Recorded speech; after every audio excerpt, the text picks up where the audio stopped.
Hi everyone, this is Jane Johnson reporting live again from Santa's Workshop at the North Pole. We want to thank all of you who have already chosen your angel from the Angel Tree Project and let you know that we still have some angels remaining. So if you would like to participate, please go to the website listed below and choose your angel. If you have any questions, you can contact me or Nancy Goodyear, and our email addresses are listed below. Thank you again for your generous support of this Angel Tree Project, and we hope it brings you joy and gets you in the Christmas spirit.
Hi everyone, this is Jane Johnson reporting live again from Santa's workshop at the North Pole.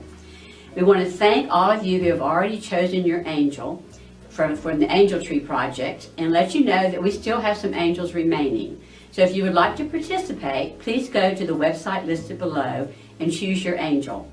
If you have any questions, you can contact me or Nancy Goodyear, and our email addresses are listed below.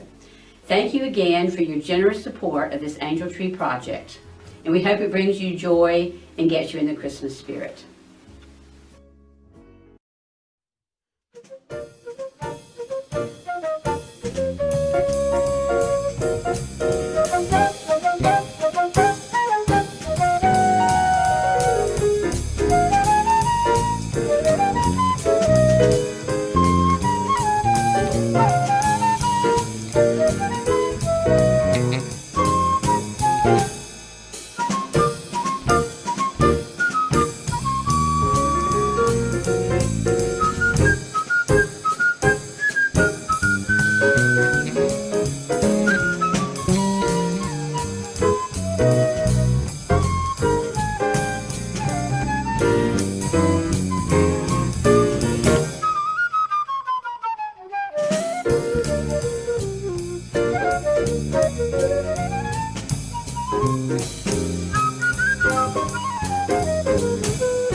Hi everyone, this is Jane Johnson reporting live again from Santa's workshop at the North Pole. We want to thank all of you who have already chosen your angel from the Angel Tree Project and let you know that we still have some angels remaining. So if you would like to participate, please go to the website listed below and choose your angel. If you have any questions, you can contact me or Nancy Goodyear, and our email addresses are listed below. Thank you again for your generous support of this Angel Tree Project, and we hope it brings you joy and gets you in the Christmas spirit.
Hi everyone, this is Jane Johnson reporting live again from Santa's workshop at the North Pole. We want to thank all of you who have already chosen your angel from the Angel Tree Project and let you know that we still have some angels remaining. So if you would like to participate, please go to the website listed below and choose your angel. If you have any questions, you can contact me or Nancy Goodyear, and our email addresses are listed below. Thank you again for your generous support of this Angel Tree Project, and we hope it brings you joy and gets you in the Christmas spirit.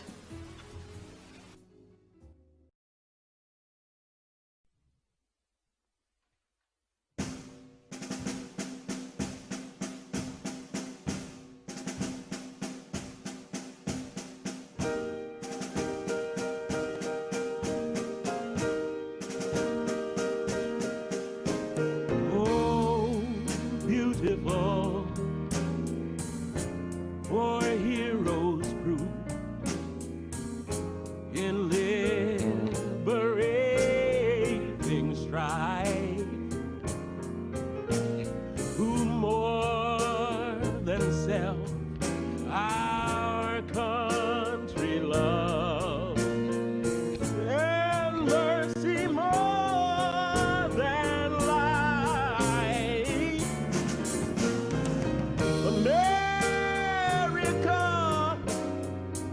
America, may God thy gold refine till all success be nobleness, and every gain divine.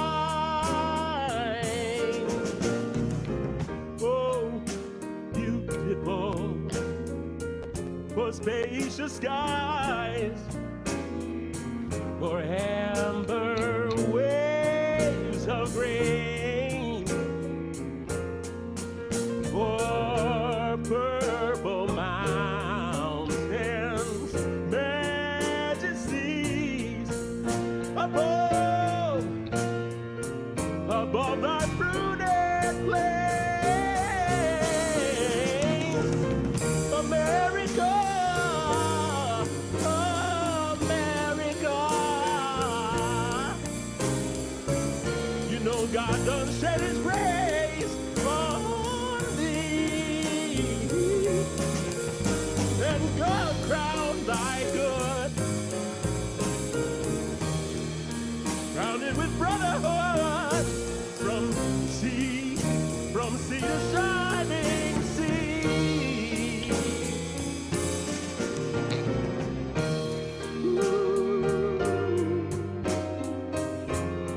Oh, I love you, America.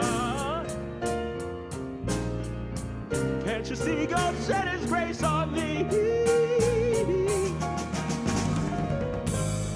God crowned thy good with brotherhood. He told me what? From sea, oh Lord, to shining sea. Yeah, America,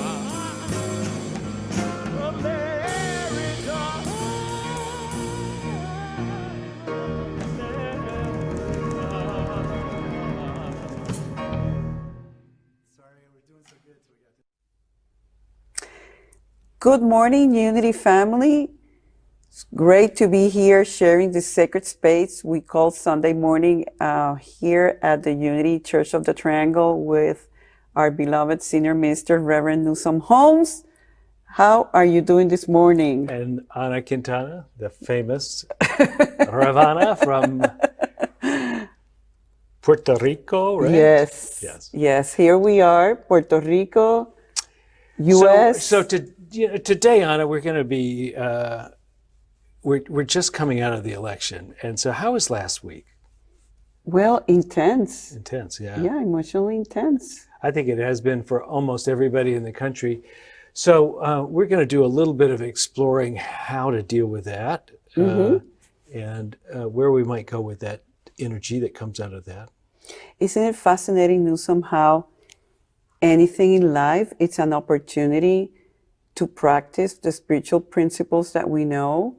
And life is a laboratory in which we get to practice. So doesn't matter what the nature of the experience out there, we can be anchored in a higher place and just navigate and trust and flow. Mm-hmm. Easier said than done, but yes, exactly, we can. So we're going to flow into the next thing, which is Mimi giving us a prayer. Let it be. As we contemplate the events of this last week, let us come together as a spiritual community in prayer, and let us pray.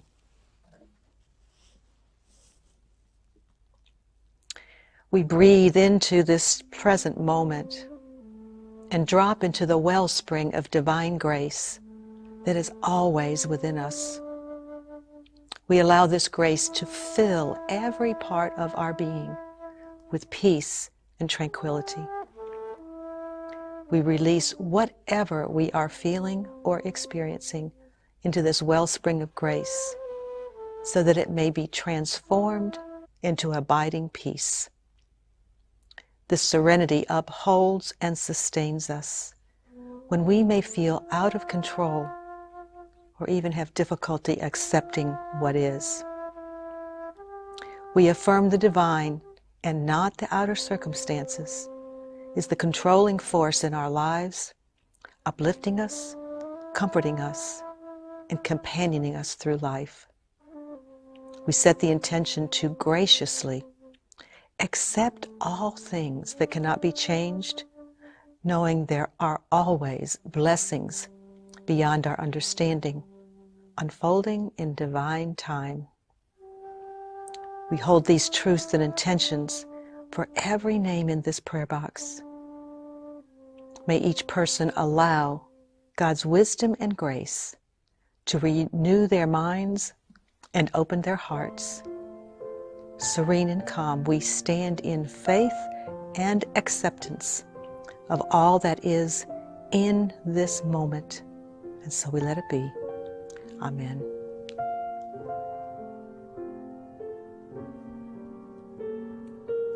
God and I are one.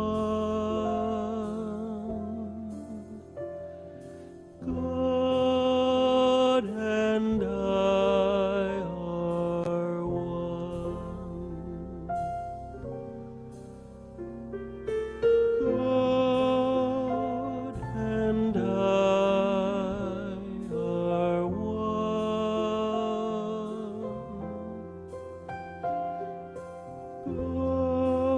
God and I are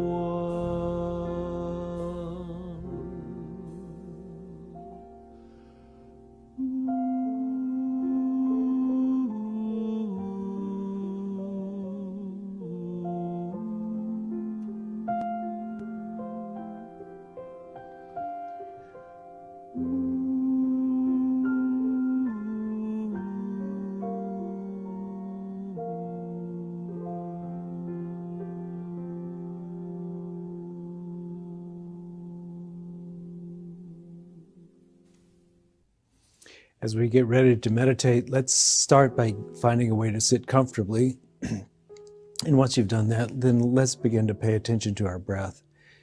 So you can pick some part of your body where it's easy to pay attention to your breath, either your belly as it rises and falls with each breath, or your nostrils, or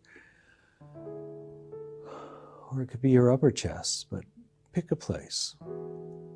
Pay attention to the breath. Let the breath be our mantra in essence, the only thing we're paying attention to. And when our mind wanders, we bring it back.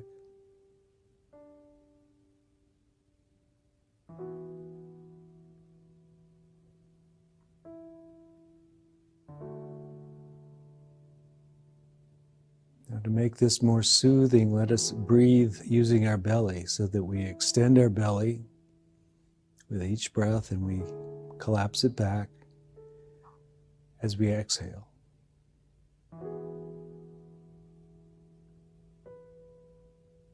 Let the breath be a little bit slower and a bit deeper.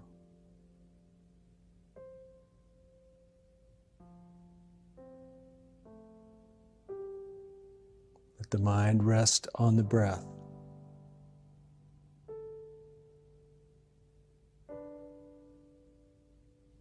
And now let the body begin to relax with each breath.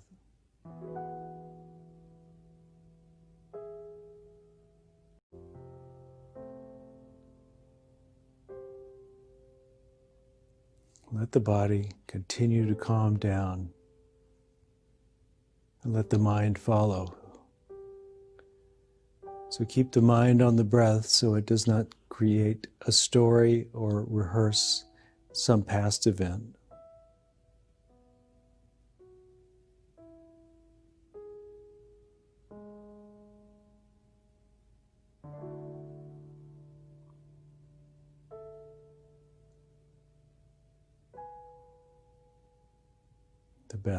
The breath is in the belly. The mind is on the breath. And the heart begins to open.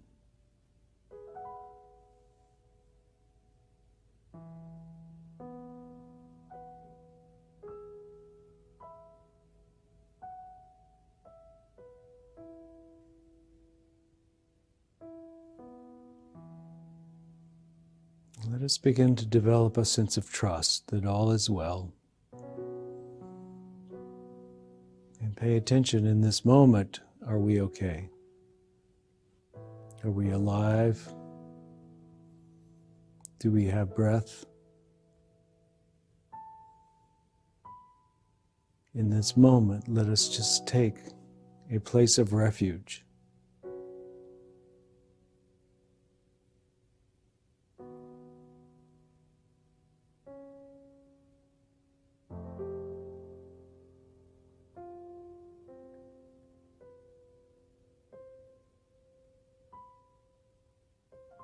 As we take refuge in the breath and in this moment, we let the mind quiet even further.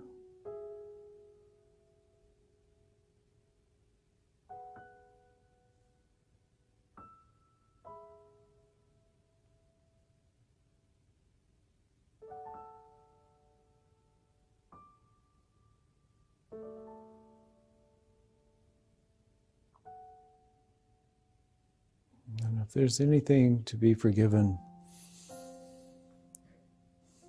let us add that as part of our intention of this meditation, that we release anything that is bothering us and come back to the breath.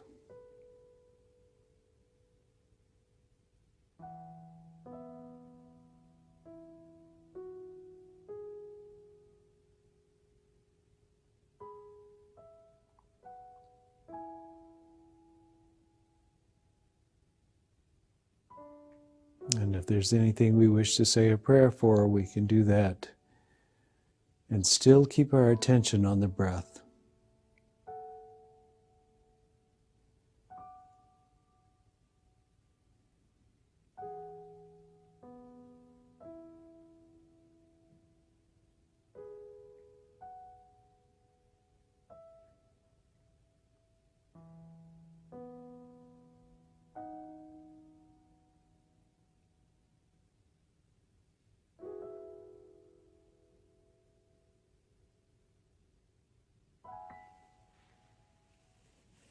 Stay with the breath.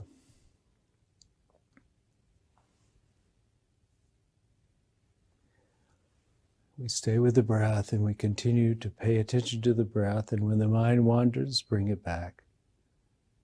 And we'll do so in silence, in the depth of this moment.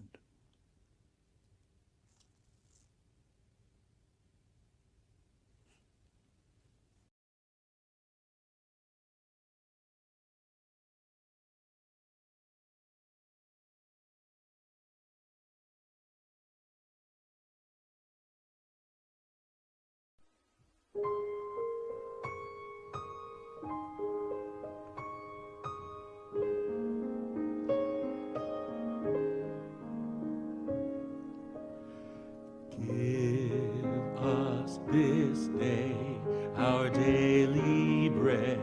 You said you would supply all my needs according to your riches. I have but to ask, and I shall receive.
Today we are at the end of a week which has been filled with conversation about elections, about votes, about counting votes, about waiting for results. I have talked to a lot of people. So many of them have said they have been anxious, they have felt tension. It has not been a comfortable week for most people that I've talked to. And I think it just shows us in a very poignant way that the moment of voting, this time of voting, I guess I should say, this time of voting has now been amplified into an existential event. It's not a decision which way we will go to some degree, one way or the other. It seems like it has been built up, and the conversation around voting is so powerful these days that the outcome is so important that we have begun to lose our sense of self and to be carried by the winds of the outcome. I think it's wise to pay attention to the outcome. I think the outcome is going to be important for the next few years for sure, but there's something we need to do to balance our concern for the outcome of the vote. And that is to remember the very principles that unity is based on. That essentially it says that there's only one presence and one power, God the good, and that we are part of that. And not only we, but everybody who's involved with the voting process is involved with it. Everybody on the other side, everybody on our side, everybody who was denied the vote, and everybody who failed to vote, and everybody who did vote. We're all part of that one presence and one power. And the second power, the second truth that we hold to be true is that we are part of that we are part of that one presence. And it's actually a universal thing, that all human beings are part of that one presence and one power. And that should give us some solace when things appear to be dangerous or scary out there. That something is afoot according to our philosophy that says that this is working together for good. St. Paul said that for those who love God, all things work together for good. But if you really think about it, if we're part of the one presence and one power, and that one presence and one power is not evil itself, then it must be taking us in the right direction.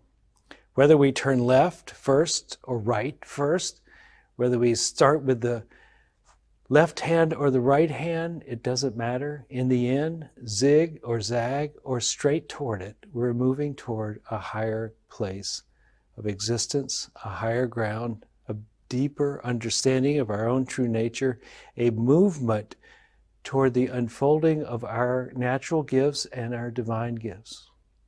We're not just suffering without progress, we are progressing. And sometimes suffering is part of it. I was talking with someone recently who said he was having a great deal of anxiety. This anxiety was so overwhelming that it was deeply troubling and taking his sleep from him. And when I think about this, it has been true for a lot of people. The anxiety has been quite profound.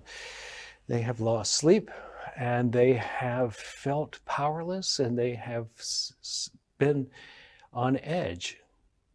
There's been some quite difficult rhetoric around this time. And I must say, I've been very disappointed in some people in the way they have spoken about this election and the time after the closing of the votes. And before we get to the conclusion, they have been difficult words said. I wish it was not true. But just like you have a neighbor in your near you who yells at the dog, or who drives their car too fast, or who fails to mow the lawn, there is room in this world for everything. And we can remember, if we will, that our world is what we're really needing to take care of. And how are we taking care of our own business? Are we speaking the truth? Are we coming toward each other with compassion? Do we happen to try to understand what the other person's point of view and why they might have said or done what they did? Or are we just living in a world of fear and condemnation of other people? I definitely think this country could use a pause from all this conversation, this strife. And hopefully in this time period, we will take a little breather and stop focusing so much on the differences and begin to reunite with each other through our hearts and minds as we realize that we are all in this together, and we always have been, whether we knew it or not. I know that part of the history of this country has been one in which a dominant group, people who look like me, tried to make it difficult for people who did not look like us to vote or to express their total humanity in many other ways. But we are beginning gradually over this time of several hundred years, gradually beginning to move toward a more perfect union. Last week, I was at Mount Vernon and Thomas Jefferson's home in Monticello.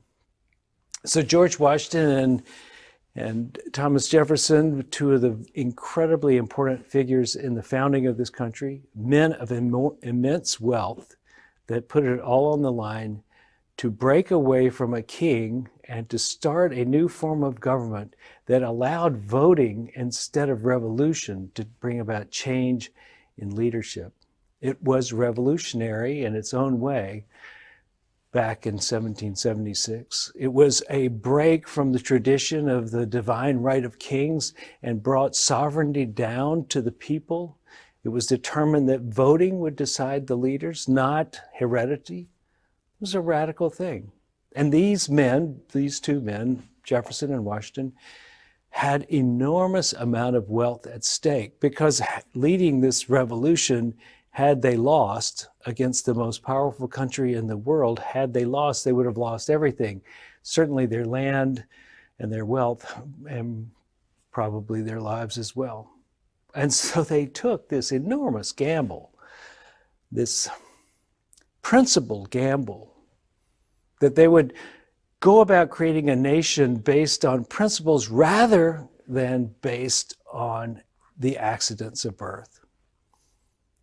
It is interesting, though, that while they did that, while they had these very high ideals and wrote eloquently about it and took enormous risk of their own lives and dedicated themselves to the success of these principles, they were blind, or they chose to overlook the fact that they each had hundreds of enslaved people working for them, for whose money they did not, the profit of what they did not get to keep.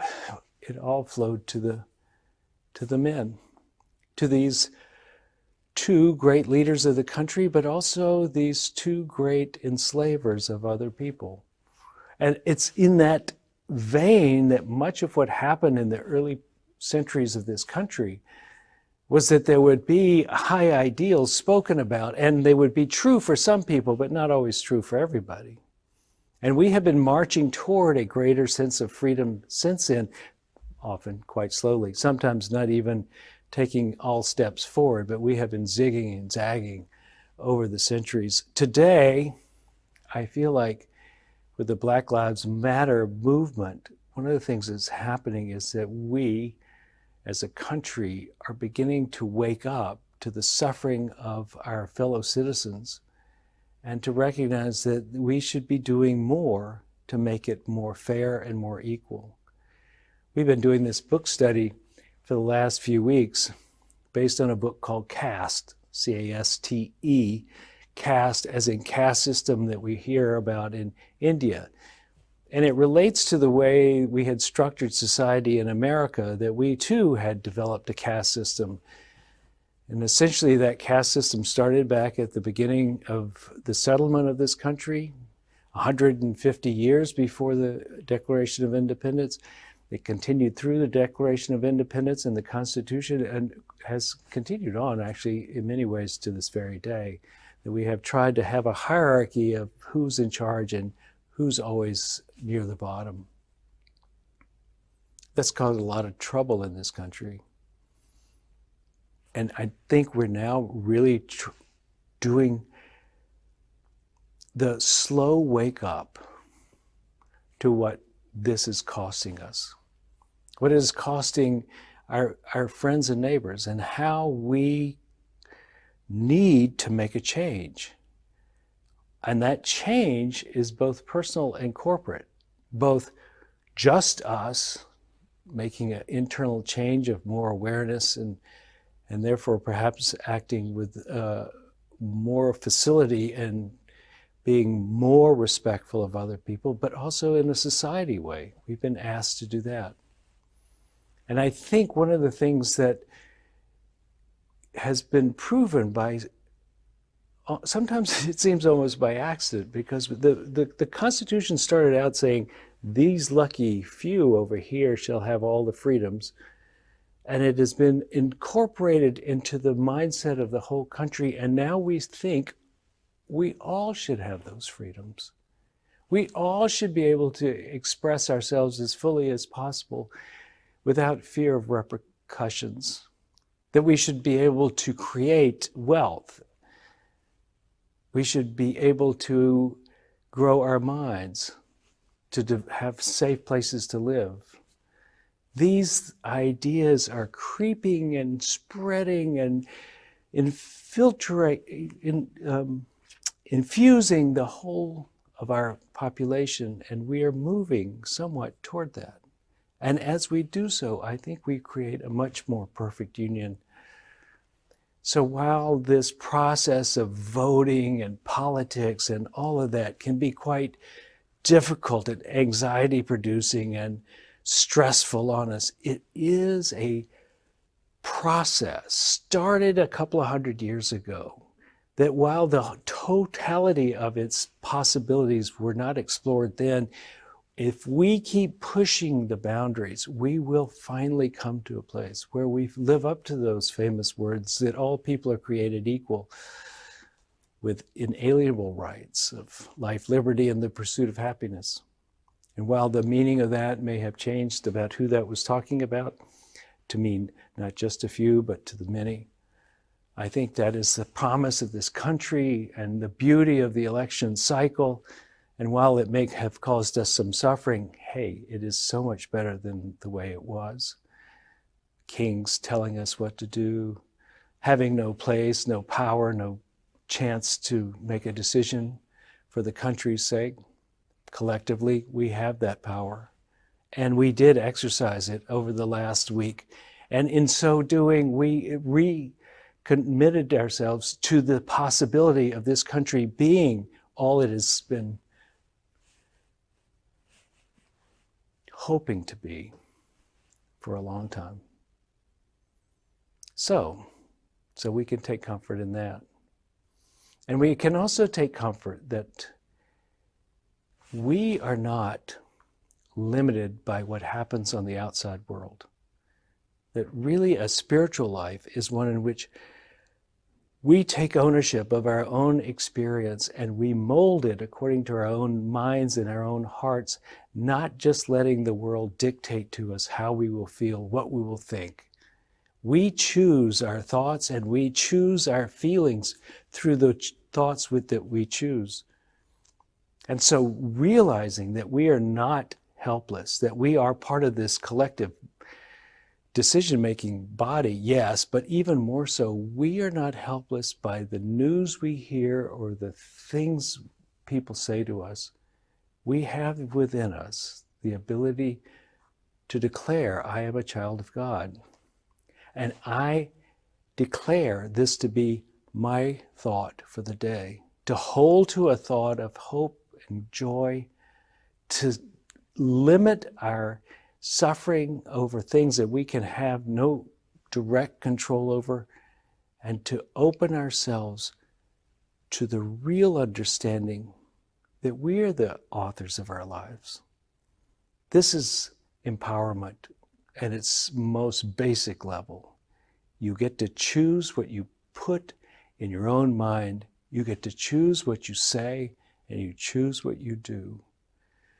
Many of us often feel as though the world is conspiring against us, and it is pushing us one way or the other. And yes, of course it is. That's the nature of the world, to have influence upon us.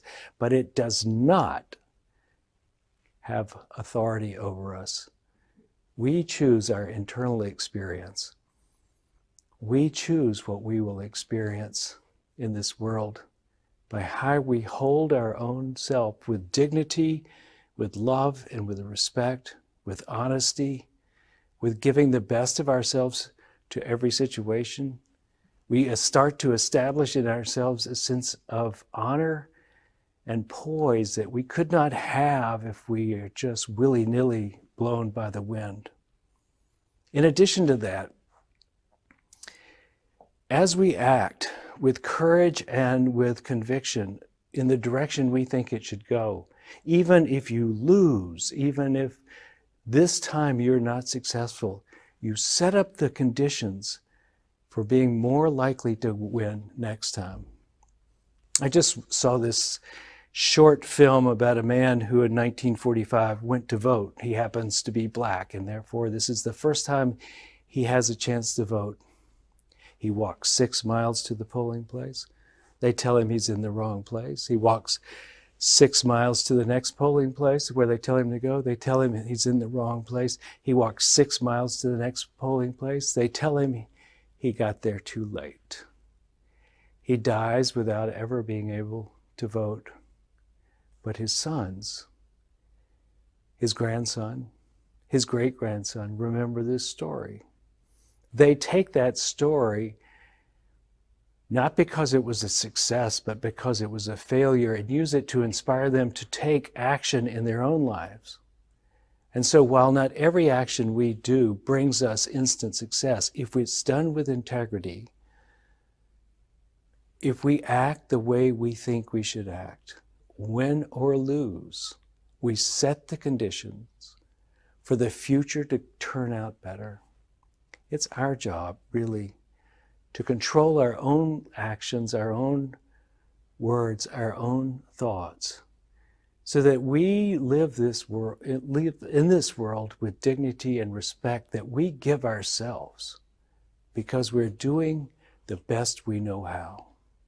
This is what a difficult time, a stressful time, can create the opportunity for us to practice when it's not easy.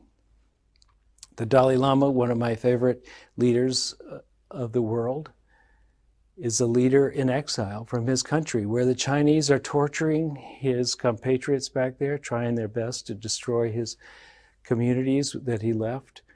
And yet he comports himself with dignity and respect wherever he goes, and has become beloved by so many people around the world.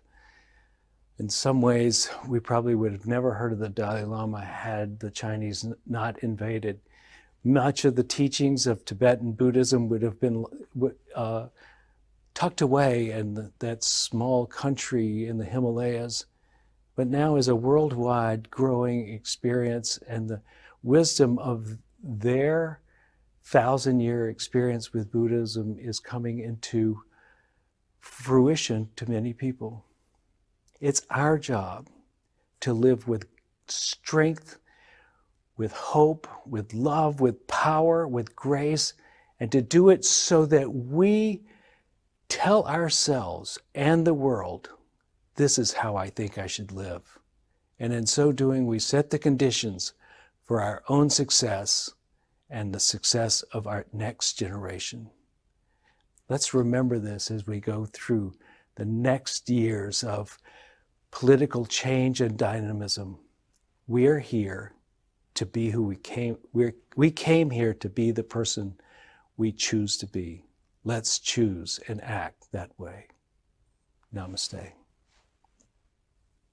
Where do we go? Do we go from here?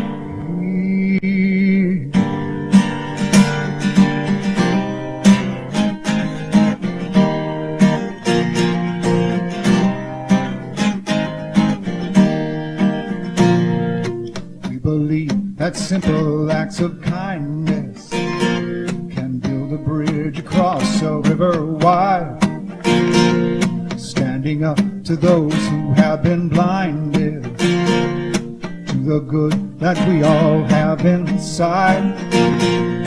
You can see our beacon from afar. It's powered by the passion in our hearts.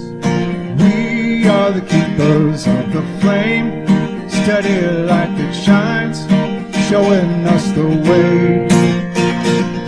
We are the keepers of the flame, pushing back the darkness in our world today.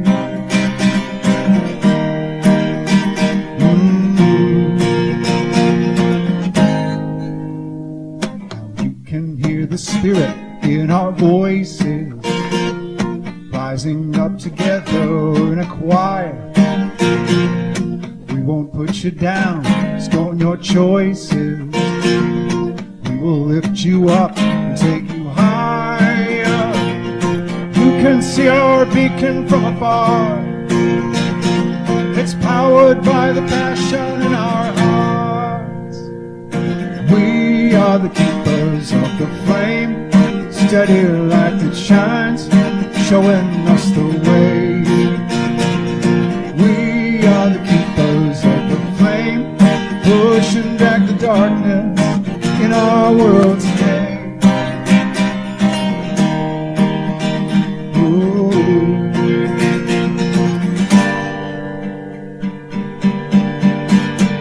So where do we go? Do we go from here? Let love decide, not hate, not fear. No, no, no, not fear. So won't you join us marching, banners held high, moving forward from this holy ground, speaking truth to power, hope won't be denied, won't be stopped, won't be shouted down. You can see our beacon from afar. It's powered by the passion in our hearts. We are the keepers of the flame, steady light that shines, showing us the way. We are the keepers of the flame, pushing back the darkness in our world today. Pushing back the darkness in our world today. Pushing back the darkness in our world today. Ooh.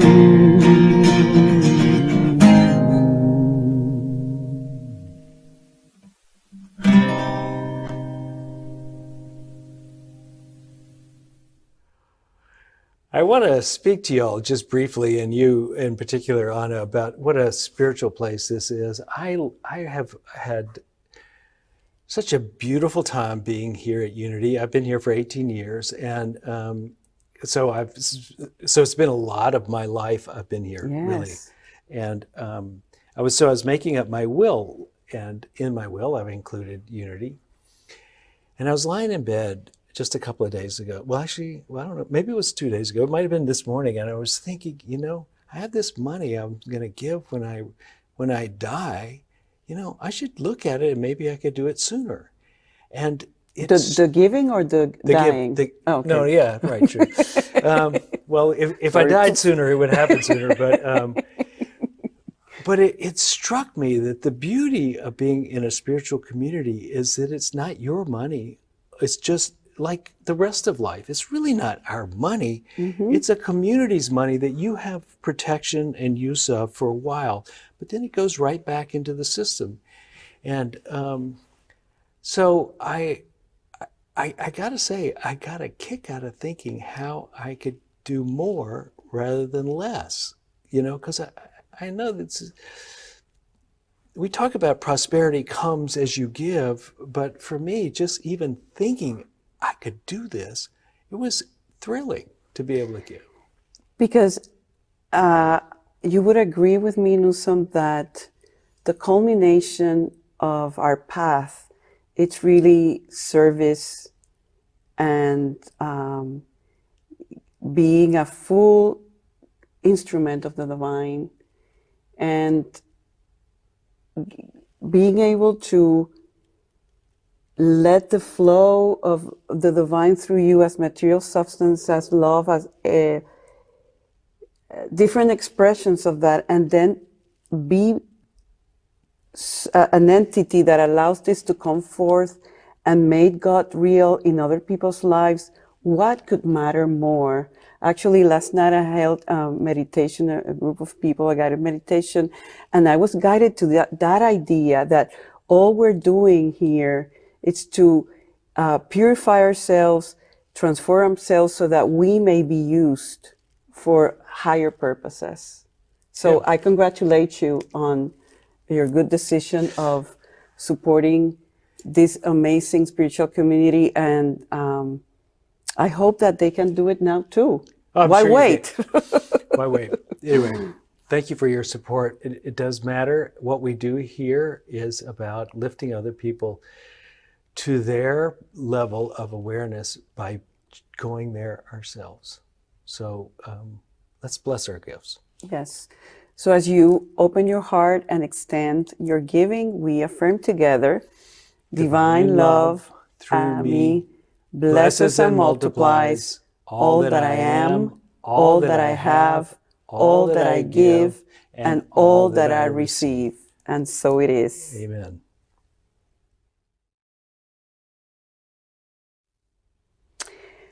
Well, this is our time to culminate our service today. But before we take off, we'd like to let everybody know that our outreach unit in the community team is still very, very active. And they have organized a special food drive this Tuesday, November 10th, from 9:30 to 11. You're welcome to bring your any food off, drop it off here. This is to support veterans, and it's sponsored by the Salvation Army of Wake County. So keep that in mind, and come by on Tuesday. So until we see you next week, keep your heart open and continue to breathe. Take a deep breath right now and just remember that we are lucky, lucky people. And so it is. And all is well. See you next Sunday.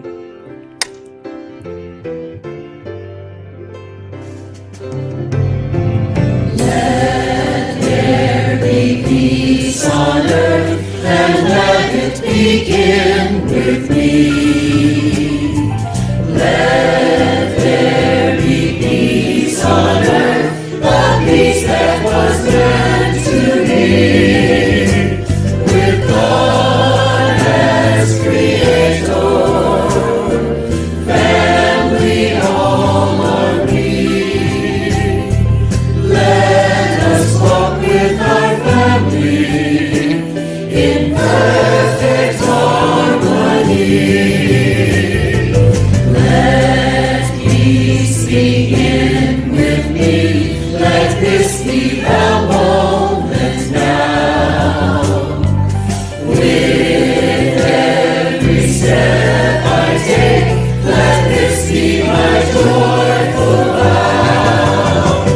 To take each moment and live each moment in peace eternally.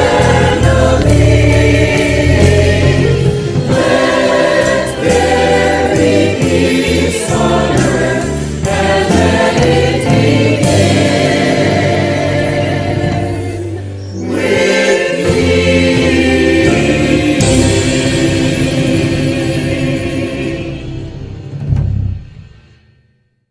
The light of God surrounds us. I am the light of God. The love of God enfolds us. I am the love of God. The power of God protects us. I am the power of God. And the presence of God watches over us. I am the presence of God. Wherever we are, God is, and all is well.